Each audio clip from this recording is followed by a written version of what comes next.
इस बौद्ध कहानी में बताए गए 7 गुण यदि आपके अंदर है तो आप एक बुद्धिमान है, और यदि नहीं है तो इन 7 गुणों को अपनाकर आप बुद्धिमान बन सकते हो। बहुत ही गजब की कहानी सुनाएंगे आपको, तो वीडियो को लाइक और चैनल को सब्सक्राइब कर देना। चलिए शुरू करते हैं। एक समय की बात है, एक राजा ने अपने मंत्री से कहा कि मंत्री जी, आपको क्या लगता है, क्या मैं इस नगर का सबसे बुद्धिमान व्यक्ति हूँ? अब मंत्री राजा के पास नौकरी करता था, तो उसने कहा कि राजा साहब कैसी बात करते हैं, आप नगर के राजा हैं तो सबसे बुद्धिमान ही हुए। राजा ने कहा नहीं मंत्री जी, राजपाट तो मुझे विरासत में मिला है, लेकिन बुद्धि विरासत में नहीं मिलती। सच बात बताओ मंत्री जी, क्या मैं बुद्धिमान हूँ? तो मंत्री जी ने कहा नहीं राजा साहब, आप इस नगर के सबसे बुद्धिमान व्यक्ति नहीं हैं। यह बात सुनकर राजा को थोड़ा सा गुस्सा आया, लेकिन राजा ने गुस्सा किया नहीं, क्योंकि राजा को पता था कि बुद्धिमान व्यक्ति कभी गुस्सा नहीं करता है। राजा ने अपने मंत्री से कहा कि मंत्री जी, तो फिर बताओ कि बुद्धिमान व्यक्ति कैसा होता है? तो मंत्री ने कहा राजा साहब, मैं भी कोई बुद्धिमान नहीं हूँ। इस नगर में बहुत सारे बुद्धिमान व्यक्ति हैं, लेकिन हमें उनको ढूंढना पड़ेगा। तो राजा ने कहा ठीक है, इसमें ढूंढने की क्या जरूरत है, हम यहाँ के राजा हैं। आप नगर में ढिंढोरा पिटवा दीजिए कि जो बुद्धिमान व्यक्ति हो वो हमारे राज्य में आ जाए, उसको राजा साहब बुला रहे हैं। ये बात सुनने के बाद मंत्री जी कहते हैं कि राजा साहब, बुद्धिमान व्यक्ति कभी भी अपने आप को बुद्धिमान नहीं कहता है, इसलिए यदि हम ढिंढोरा पिटवा भी देंगे तो हमारा राज्य मूर्खों से भर जाएगा, क्योंकि मूर्ख आदमी ही अपने आप को बुद्धिमान कहलाएगा और वो अपने आप को बुद्धिमान साबित करने के लिए यहाँ आके अनाप शनाप बातें करेगा। इसीलिए हमें कोई और तरीका अपनाना होगा। उसके बाद मंत्री जी रात भर सोचते हैं कि ऐसा कौन सा तरीका अपनाऊं कि जिससे कि बुद्धिमान व्यक्ति हमारे राजा के पास आ जाए। दूसरे दिन मंत्री जी राजा के पास जाते हैं और कहते हैं कि राजा साहब, उसके लिए मेरे पास एक बहुत ही अच्छी तरकीब है। यदि हम यह तरीका अपनाते हैं तो बहुत ही जल्दी बुद्धिमान व्यक्ति हमारे पास आ जाएगा और हम उसे पकड़ लेंगे। राजा ने कहा ठीक है, बताओ कौन सा तरीका है? मंत्री जी ने कहा कि हम पूरे नगर में एक ढिंढोरा पिटवा देते हैं कि जो कोई भी व्यक्ति हमारे राजा ने जो कभी ना सुनी हो ऐसी बात कोई हमें आके बताएगा तो हम उसको 1000 मोहरे देंगे। यह सुनने के बाद राजा थोड़ा सा हैरान हुए। राजा ने कहा मंत्री जी, आप क्या चाहते हैं कि हम कंगाल हो जाएं? ऐसे तो बहुत सारी बातें हैं जो हमने नहीं सुनी हैं, और कोई व्यक्ति आके हमें ये बातें बताएगा तो हमें 1000 मोहरे देनी होगी, और भला वो व्यक्ति बुद्धिमान कैसे हो सकता है? मंत्री जी ने कहा कोई बात नहीं राजा साहब, इसका भी एक तरीका है। हमें कोई भी नई बात बताएगा तो हम कह देंगे कि ये बात तो हमने सुन रखी है, और यदि हम ऐसा कह देंगे तो हमें 1000 मोहरे नहीं देनी पड़ेगी। लेकिन जो बुद्धिमान व्यक्ति होगा वो हमसे कोई नई बात नहीं करेगा, बल्कि वो व्यक्ति 1000 मोहरे पाने के लिए कुछ ऐसा तरीका अपनाएगा कि हमारे पास कोई और रास्ता नहीं बचेगा और हमें वो 1000 मोहरे देनी ही पड़ेगी। यदि कोई ऐसा व्यक्ति हमारे सामने आएगा तो हम उसे पकड़ लेंगे, क्योंकि वही व्यक्ति बुद्धिमान होगा। उस राजा ने पूरे राज्य में ढिंढोरा पिटवा दिया। अब बहुत सारे लोग आने लगे, नई नई बातें बताते। हर बात को सुनकर राजा यही कहता कि भाई ये बात तो मैंने सुन रखी है। दूसरे राज्यों से भी लोग आने लगे, क्योंकि 1000 मोहरों के लालच में बहुत सारे लोगों ने अलग अलग बातें बताई। कोई आदमी बहुत पुरानी बात बताता, कोई व्यक्ति बहुत दूर की बात बताता, लेकिन हर बात को सुनकर राजा एक ही कहता कि ये बात तो मैंने पिछले साल ही सुनी है, ये बात तो मैंने अपने पिताजी से सुनी है। ऐसे करते करते बहुत लोग आए, और हर आदमी की बात सुनने के बाद राजा एक ही कहता कि ये बात मैंने सुन रखी है। थोड़े दिन बाद एक साधु राजा के दरबार में आता है और कहता है राजा साहब, क्या नई बात बताने पर आप ही यहाँ पर मोहरे बांटते हैं? राजा ने कहा हाँ, हम कोई नई बात बताने पर उसको मोहर देते हैं, लेकिन बात ऐसी होनी चाहिए जो हमने कभी ना सुनी हो।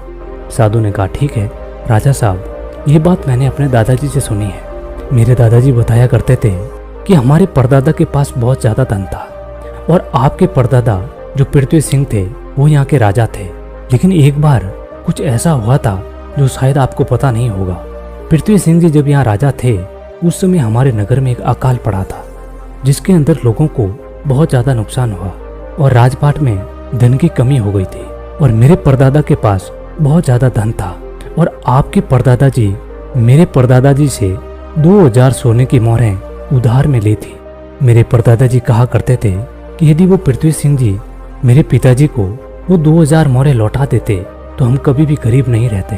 अब देखो ना राजा, मेरे परदादा जी ने आपके दादाजी की मदद की, इसलिए हमारे परदादा जी गरीब हो गए, फिर हमारे दादाजी भी गरीब रहे, हमारे पिताजी भी गरीब रहे और मेरा भी एक गरीब परिवार में जन्म हुआ और इसीलिए मैं भी साधु बन गया। मुझे पता था कि यदि आपके पास आऊंगा तो आप दोगे तो हो नहीं, क्योंकि आपने वो बात अभी तक सुनी नहीं। लेकिन आपने ये कहा कि कोई नई बात मुझे बताएगा तो 1000 मोहरें मिलेगी। इसीलिए मैं आपको ये बातें बताने आया ताकि आपको इतनी पुरानी बात का पता चले। अब ये बात सुनने के बाद मंत्री को पता चल गया कि नगर का यही व्यक्ति बुद्धिमान है, क्योंकि अब राजा फंस चुके थे। अब राजा ये कह दे कि नहीं, मैंने ये बात नहीं सुनी, तो शर्त के मुताबिक 1000 मोहरें उस व्यक्ति को देनी पड़ेगी, क्योंकि राजा ने इसी बात का ढिंडोरा पिटवाया था कि कोई नई बात मुझे बताओ। और यदि राजा ये कह दे कि नहीं, ये बात मैंने सुन रखी है, तो फिर जो 2000 मोहरें उधार ली थी वो उसको लौटानी पड़ेगी। अब राजा भी समझ चुका था और मन ही मन हंस रहा था कि बुद्धिमान व्यक्ति ने किस तरह हमें फंसाया है। उसके बाद वो राजा उस साधु के चरणों में गिर पड़ा और कहा कि साधु बाबा, हम ये बात देखना चाहते थे कि कोई व्यक्ति कितना बुद्धिमान है। मेरे और मंत्री जी के बीच में एक शर्त लगी थी कि हमारे राज्य में मेरे से भी ज्यादा कोई बुद्धिमान व्यक्ति है और हम बुद्धिमान व्यक्ति को पकड़ना चाहते थे, और देखो हमने आपको पकड़ लिया। उसके बाद सारी बात साधु को भी समझ आ गई थी। साधु ने कहा, राजा साहब, मैं तो बस इस होड़ को खत्म करना चाहता था। मुझे जब पता चला कि आप मोहरें बांट रहे हो तो पूरे नगर में किस तरह एक भागदौड़ सी मच गई। सब लोग अपना कार्य छोड़कर इस काम में लग गए। अब देखो ऐसा कितना दिन चलेगा। यदि वो अपना काम छोड़कर इस काम में लगे रहेंगे तो हमारे राज्य का क्या हाल हो जाएगा। मैं तो बस इस बात को तोड़ना चाहता था, इसलिए मैंने ये तरकीब अपनाई। उसके बाद वो राजा कहते हैं, साधु बाबा, लेकिन एक बुद्धिमान व्यक्ति होता कैसा है? कौन से गुण होते हैं जो उसे बुद्धिमान बनाते हैं? उसके बाद वो साधु बाबा कहते हैं कि वैसे तो बुद्धिमान व्यक्ति को पहचानना काफी मुश्किल होता है, क्योंकि बुद्धिमान और मूर्ख व्यक्ति एक जैसे ही दिखते हैं, लेकिन दोनों में बहुत बड़ा फर्क होता है। आज मैं आपको 7 ऐसी बातें बताता हूँ जिससे आप एक बुद्धिमान व्यक्ति का पता लगा सकते हो, और यदि ये 7 बातें आपके अंदर है तो आप एक बुद्धिमान व्यक्ति हो, और यदि आपके अंदर नहीं है तो इन 7 बातों को अपनाकर आप बुद्धिमान बन सकते हैं। उसके बाद वो साधु बाबा कहते हैं, बुद्धिमान व्यक्ति का सबसे पहला गुण होता है कि वो हर काम को समय के अनुसार करते हैं, फालतू समय को भी उपयोग में ले लेते हैं, और इसके लिए वो सबसे महत्वपूर्ण कामों को सबसे पहले करते हैं। बुद्धिमान लोग समय को धन से अधिक महत्व देते हैं, क्योंकि वे लोग इस बात को अच्छे से समझते हैं कि इस दुनिया में समय ही चीज है जो सबसे निश्चित मात्रा में है और जिसे किसी भी तरीके से बढ़ाया नहीं जा सकता। इसीलिए वो हर काम की सूची बनाते हैं और उन्हें समय पर पूरा करने का प्रयास करते हैं। बुद्धिमान लोग आलस्य और टोल मटोल नहीं करते। वो आलस्य को अपना सबसे बड़ा शत्रु मानते हैं। वो खुद को इन दोनों आदतों का शिकार कभी नहीं होने देते। काम को टालने की आदत इंसान को कभी आगे नहीं बढ़ने देती, और व्यक्ति के असफलता का सबसे बड़ा कारण होता है कि उसके अंदर आलस्य है और वो अपने काम के लिए टाल मटोल करता है। दूसरा गुण जो बुद्धिमान व्यक्ति में होता है वो होता है कि उसको किसी से शिकायत नहीं होती। वो समझते हैं कि इंसान गलतियों का पुतला होता है, इसलिए माफ कर देते हैं। यदि बुद्धिमान व्यक्ति के सामने कोई व्यक्ति गलती कर भी देता है तो वो उसको सिर्फ समझाता है, ना कि उस पर गुस्सा करता है, क्योंकि उसे पता है कि गलती इंसान से होती है और बुद्धिमान व्यक्ति अपनी गलतियों से सीखता है। यदि वो गलती कर भी लेता है तो उसे पता है कि मैं एक ही बार गलती करूंगा, दूसरी बार गलती नहीं करूंगा। कहते हैं ना कि एक बार इंसान गलती करता है, लेकिन उसी गलती को यदि वो दूसरी बार दोहरा दे तो वो इंसान नहीं, वो मूर्ख है। इसलिए बुद्धिमान व्यक्ति यदि गलती कर भी देता है तो वो एक ही बार करेगा और उस गलती से बहुत कुछ सीख लेता है। तीसरा गुण बुद्धिमान के अंदर होता है कि वो कभी भी गुस्से में कोई फैसला नहीं लेता और ना ही कभी ज्यादा खुशी में कोई फैसला लेता है, क्योंकि उसे पता है कि गुस्से के अंदर लिया हुआ फैसला कभी भी फायदा नहीं पहुंचाता, क्योंकि गुस्से में हमारा दिमाग काम करना बंद कर देता है और उस समय हमें कोई फैसला नहीं लेना चाहिए।